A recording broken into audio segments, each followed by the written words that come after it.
Hello, কেমন আছো? তুমি কি সেজেছো? কোন সেজেছো? এটা কে তোমার কোলে?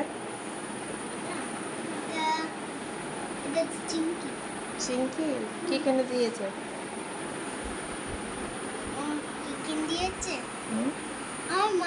আমার মা বাবা সব কিনে, কিন্তু আমি ওই খেলনা ফোনটা কিনছি, সেটা আমার কাছে নেই, সেটা আমার মা ফেলে দিয়েছে।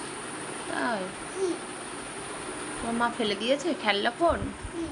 ভালো করেছে। কই দেখি তোমার চিঙ্কিকে দেখি, একটু সামনে ঘোরাও। বাহ, কিউট। বাহ, শাড়ি পরিয়ে দিয়েছে কে তোমার চিঙ্কিকে সুন্দর করে? আমার ছোট দিদি। তোমার ছোট দিদি? হুম, তার ছোট দিদি এসেছিল? হ্যাঁ, কোথায় গেল? স্কুলে। স্কুলে না, এখন কেউ স্কুলে যায়? এখন তো বিকেল বেলা। উম, কোথায় গেছে? পড়তে গেছে, পড়তে। হ্যাঁ,